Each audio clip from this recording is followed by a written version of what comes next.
Hey everybody, it is Zach here from the Ed Boys, and welcome to my Get Rich with Vorkath Melee guide. This is the melee version of the range Get Rich with Vorkath guide that I already have out. Just like that other Porch Rich guide, this is not a full Vorkath guide. I won't be discussing the mechanics and how to actually kill Vorkath, as I already have one of those guides for both range and melee gear that are linked in the description. This guide will be more heavily focused on what gear that you can bring with you depending on your budget, how much GP per hour you can expect to make with those different setups, and eventually getting enough cash to upgrade your gear and get rich with Vorkath. Before we get into the guide real quick, I do appreciate all the support on the videos lately, everyone. If you've been enjoying the guides or just getting some useful information out of it, be sure to click that like button, as it goes a long ways for helping out the video, and subscribe for more content. I do stream on Twitch, by the way. That should be linked on the screen and in the description. If you're looking for even more content, be sure to follow me over there, but let's go ahead and get into this guide. The cheap gear setup is very rough for melee compared to like the range setup. Basically, the range setup gets carried by ruby bolts, and you don't have that option here. For the bare minimum setup, I do have a 5 mil budget instead of just the 1 mil budget we did before. Before we dive into this gear even more, I do gotta say, if you don't have the money for at least that mid-tier setup, you're technically better off doing either the range Vorkath setup or doing a different moneymaker until you could at least upgrade your weapon a little bit. This minimal setup will get you some kills, and you will profit your way up to that mid-tier gear. It's not like this doesn't profit. I personally don't really like using this minimum setup if I could just avoid it. I also like range Vorkath more than I like melee Vorkath, so having this melee bare minimum setup, that kind of blows. It's maybe more of a personal thing. With that being said, this is still a viable option for basically no budget, so we're going to rush through the setup pretty quickly. You should be able to get all of this gear for 5 mil or less, but it does depend on the prices at the time that you watch this video. Your most important piece of gear is the weapon. The Abyssal Dagger is your best stab weapon under 5 mil. The next best stab weapon is going to be the Hasta, which is like 15 mil at the moment. The Abyssal Dagger is not bad, but it's not great either. Once you upgrade to at least the Zami Hasta, then it should be a pretty big difference. The Helm of Native's Knot is pretty good for being very little cash. Having a +3 strength and a +3 prayer bonus is pretty nice for the price. If you don't have a fire cape yet, you want to wear your best Ardoing cloak, since it does have a stab bonus on it and some prayer bonus. If you don't have at least the Ardy Cloak 3, you can wear a trimmed skill cape instead. The Enchanted Salve Amulet is pretty much a requirement. If you have not done the Haunted Mine quest, it's way better to just go get that done quick than using like a Glory or even one of the more expensive necklaces like the Fury or the Torture. You do not need to imbue the Salve Amulet for any melee Vorkath. Imbuing it only gives a bonus for range and magic. You do, however, want to enchant the Salve Amulet with the Tarn's Diary, which will boost it a little bit more. This does require killing Tarn in Tarn's lair. Completing the Haunted Mine and killing Tarn is a lot easier than just even getting to Vorkath in the first place. So this one tradable item is going to make a very big difference in your overall grind. I do highly recommend getting the amulet. Any blessing will do for some prayer bonus, though if you have the Rada's Blessing 4, that one has a +2 bonus on it instead of the +1. You probably should have your Dragon Defender if you've already done Dragon Slayer 2 and you're trying to get melee Vorkath, but if you don't have it, the Obsidian Shield is your next best option. Here's the actual name of the item, like the Talk Catsil. I don't know how to say it, but this is what you would have to type into the Grand Exchange, not Obsidian Shield. For your chest and legs, you can pair up the Fighter Torso with Obsidian Legs. The Fighter Torso is a reward from Barbarian Assault, so it won't cost you any cash. Plus, it has the same strength bonus as the Bandos Chestplate. The Obsidian Legs have 1 less strength than the Bandos Tacit, which is very minimal, so it is a solid choice. I do assume most players who've completed Dragon Slayer 2 do have their Barrows Gloves already, but if you don't, you could wear Granite Gloves instead. They're not too bad. Dragon Boots are very cheap, and they're the second best melee boots, so that is pretty solid. And then finally, the Imbued Treasonous Ring is going to give you some stab bonus. The Imbued Berserker Ring is better, and it's not a whole lot more expensive, but it would bring this setup to just above 5 mil. If you have any questions about the bare minimum gear setup, be sure to let me know in the comments section below, and I'll get back to you as soon as possible. But just like we're trying to do in this guide, even in-game, you're trying to get past this bare minimum gear very quickly. So let's move on to how much GP you're going to get out of this. Your overall kills per hour and profit is clearly going to be slow with bare minimum setup. That is how it works. If you had maxed out combat stats, you could get like 2.5 to 3 minute kills. Rather, you're going to see like 4 minutes or so on average. Plus, you're only going to get 1 or 2 kill trips, so you're going to have to bank a lot. If you moved your house to Relica and you're just using a house teleport to get back, then the bank trip is kind of quick. Overall, up to 12 kills an hour can be done, though a tough hour could land you at under 10 kills, especially if you're just learning. At the time of making this video, the average drop is sitting at 148k. You're going to spend less money using melee than you would with range, since you're not constantly using ammo. Super combat potions are more expensive than ranging potions, and with lower stats and gear, you're going to be using more prayer potions on each kill. So if you land at more like 120k profit per kill, you're sitting at 1.2 to 1.4 mil profit per hour.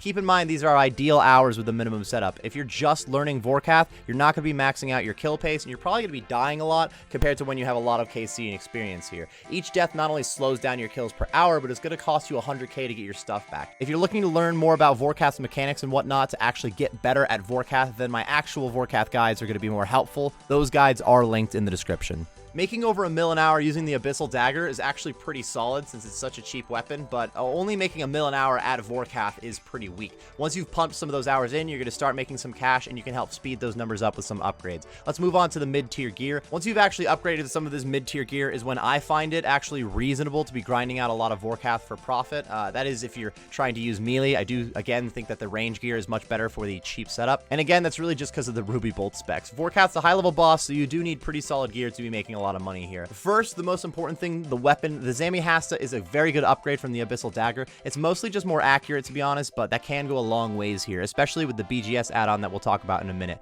Going from the Abyssal Dagger to the Zamihasta is not as big of a jump as going to the Lance, but the Hasta is a good weapon for its price tag. I have upgraded from the Nate is Not Helm to the Serpentine Helm. This is also going to require using some Zulra's scales since you have to charge it. It's going to make it more expensive, but you don't need any anti-venom potions, which is very convenient. If you have your Fire Cape, get that bad boy going. If you don't have it yet, then good luck on your next Jad attempts. I do have a guide on that, by the way.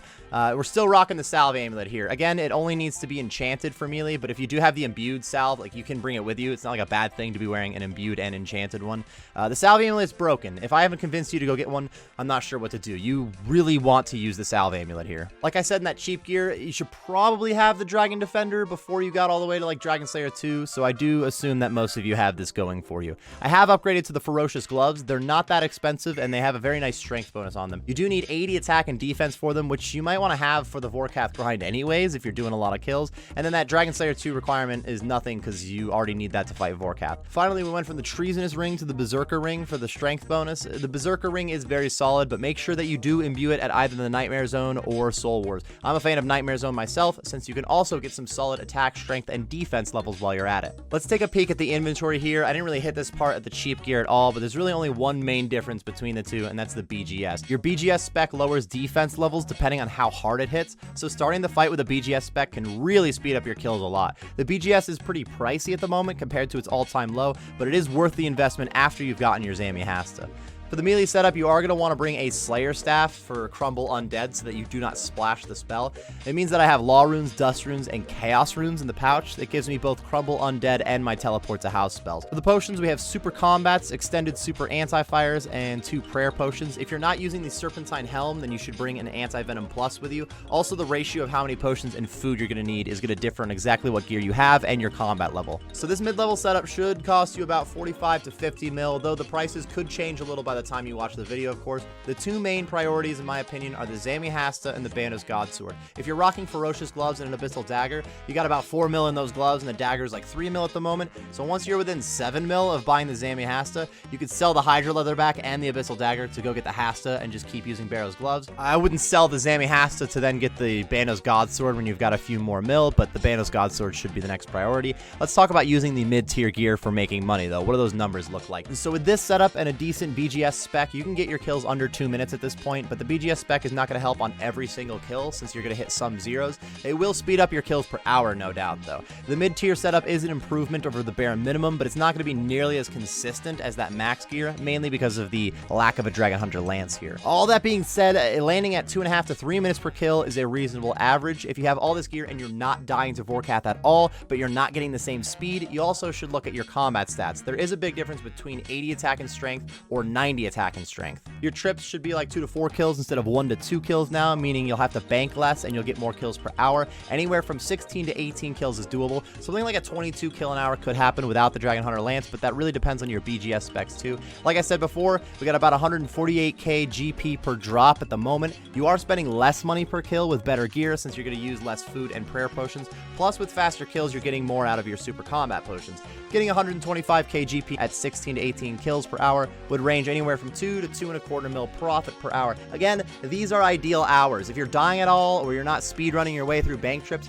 you're going to get less kills per hour. And don't forget about your stats. Get those attack and strength levels going if you're not a fan of where your DPS is at right now. Here's a look at what I wear for like my max melee gear setup. I do have a couple things to mention before we go over exactly what I'm wearing here. First of all, if you're on a Slayer task, the best possible setup is actually to use a Slayer Helm and then switch out your Salve Amulet with an Amulet of Torture. The Salve Amulet and the Slayer Helm have very similar boosts, but they do not stack. So the Slayer helm plus the Amulet of Torture is better than having the Salve Amulet and any other helm, as long as you're on a blue dragon or a zombie task. I should also mention Torva. Torva armor is the best in slot melee gear for these 3 slots here, but it's still over 1 bill for the full set of Torva. If you have Torva or the funds to get it, then you should use it here for faster kills. I thought it would be a little bit ridiculous to squeeze like 1.2 to 1.3 bill as the budget for this top gear though, so I just kind of made them an honorable mention. The most important upgrade you can make for melee Vorkath is the Dragon Hunter Lance. Just like the Dragon Hunter Crossbow is the most important part for the range setup. The Dragon Hunter Lance is very similar to a Zami Hasta in stats. Actually, the Lance has 5 less strength and it's missing the prayer bonus. But when you use the Dragon Hunter Lance on a dragon, it gets a 20% boost in accuracy and strength. The Dragon Hunter Lance is currently sitting at 82 mil, which is more than the entire mid-tier setup budget. But you can sell off some of those mid-tier items to buy a Dragon Hunter Lance once you're close enough. The Zami Hasta is like 14 mil, and you clearly don't need it once you're using a Lance. Also, the BGS is no longer really required for the Lance. Having a Lance and a BGS is solid, but if you only have enough money for one of them, you might as well get the Lance first. Selling off your Hasta and the BGS could bring 30 mil of your Lance cost. You do lose 1% to the GE tax, but you're going to make that back in 1 or 2 kills. You could even turn your Ferocious Gloves back to Hydra Leather and sell that for the extra 4 mil if you're that close to getting the Lance. If you do sell the BGS and the Ferocious Gloves to get a Lance though, those should be the first things that you get back once you go to make more money, even before these other buyable max gear upgrades. The Infernal Cape is a small boost over the Fire Cape. It's not game changing by any means compared to how difficult it is to get one, so you do not need an Infernal to get rich here. If you do have one though, bring it. The Avernic Defender is a nice boost. It's a little bit better of an upgrade than going from the Fire Cape to the Infernal Cape, and it's something that you can buy instead of having to complete the Inferno. The Avernic Defender hilt is sitting at 43 mil at the moment, which is more expensive than the rest of the upgrades I'm about to go over, but it's also the single biggest boost that we have left here, so it is worth pulling the trigger once you have the cash. These last 4 items here, I'm kind of going to clump together a little bit. They are extremely minimal upgrades for their price, but they are upgrades, so it's still better to make the upgrade during your grind than to just let that cash sit in the bank. The Natives Not Face Guard has 1 more strength and 3 more prayer bonus than the Serpentine Helm, plus the Serpentine Helm requires Zulra's scales to charge. The Serpentine gets rid of the need for anti-venoms, which is convenient, but it's also more expensive than just using those anti-venoms, so the Face Guard will slowly pay for itself. The Bandos Chestplate has the same strength bonus as a Fighter Torso, but it does have 1 more prayer bonus and a lot more defense, which will help with trip length. The Bandos Tassets have a +2 strength bonus, which is only 1 more than the Obsidian Legs, but again, 1 more prayer bonus and a lot more defense. The Bandos pieces are pretty expensive for a small boost, but it also helps for anybody who's trying to get rich with Bandos instead of Vorkath. Finally, we have the Primordial Boots. They have 1 more strength than the Dragon Boots and slightly better defense. In general, Cerberus Boots, they look pretty cool, but they're such a minimal upgrade over the next best options, so they are often one of the last ones you want to get. These 4 items on their own are kind of crappy for individual upgrades compared to how expensive they are. Once you get all 4 of them, they do add up to being a pretty solid DPS bonus though. That is pretty expensive, so it's worth waiting on these for your last upgrades, maybe even after these claws we're about to talk about. Let's go ahead and peek at the inventory real quick. I've been talking up that BGS a lot since it does help out with your DPS whenever you successfully lower Vorkath's defense. Once you have a Dragon Hunter Lance though, you're very accurate already, and it's actually a little bit better to use Dragon Claws for a little bit of extra damage. The Dragon Claws are a little bit more expensive than a Dragon Hunter Lance, so they're not a priority by any means, but you can increase your kills per hour, which in turn increases your GP per hour, plus the Claw spec is really cool. The rest of the inventory is pretty much the same. You can go for Divine Super Combats at this point for even more DPS during the fight. The ratio of potions and food could change a little bit depending on exactly what upgrades you've already made and what your melee stats are sitting at. The Rune Pouch has Law Runes, Chaos Runes, and Dust Runes so that I can use Crumble Undead and the Teleport to House. At this point, if you have any questions about the gear or the inventory for this max setup, let me know in the comments section below and I'll get back to you as soon as possible. Let's talk about the profit per hour from maximum kills at melee Vorkath. You can get just about the same DPS with this setup as you do with the maxed Dragon Hunter crossbow range setup, which does land you at 28 to 30 kills per hour. I find myself being a lot more consistent with my range trips, but I have more experience with ranging Vorkath, and it's just a little bit less click intensive since you don't have to like step back like you do with melee attacks. So that doesn't mean that range Vorkath will always be more consistent than melee Vorkath. I just kind of prefer range a little bit more. So as with any other setup, the 28 to 30 kills an hour is an ideal hour. If you're messing up at all, or you're being slow at the bank, or you're dying, you're going to get a few less kills per hour, which is significant in your profit. With more efficient kills, you're spending less money per kill though, so we're looking at more like 130k profit per kill on average. This would land you at 3.6 to 3.9 mil GP an hour profit from melee Vorkath at the moment. As I have mentioned a lot now though, there are a lot of factors for how to get up over that 3.5 mil profit per hour. There's a few different things that can affect this, but if you get all of these things working for you and you max out your combat stats, you can get rich with Vorkath as long as you grind it out. I think that's everything that I wanted to talk about when it comes to getting rich with Vorkath, everyone. I want to focus on that last point that I just brought up for a second, though. With any money-making method, the only way to actually get rich on OSRS is to just take the time to actually grind it out, unless you get extremely lucky on a very expensive drop. It happens that Vorkath is one of the best and most consistent money makers out there at the moment, so I do suggest it for getting rich, but there are other money makers that can get you rich. If you want to see more of these poor to rich money making guides that show the progress of how to make a lot of money depending on where your budget is at the moment, be sure to let me know in the comments section below. The goal of this video is just teaching you how to make money at Vorkath with whatever budget you have. If you don't understand how to fight Vorkath, then you're actually on the wrong guide here. I have a range and a melee Vorkath guide that are linked in the description. Those guides also have a gear section in it, but it doesn't go into as much depth for the gear progress as this guide does. If you enjoyed the video or you just got some useful information out of it, be sure to like and subscribe for more content. I do stream on Twitch, which should be linked on the screen and in the description. I am also on Twitter, and I have a Discord, which are linked in the description. Thanks again for watching this Get Rich with Vorkath melee guide, everybody, and best of luck on your Vorkath grind.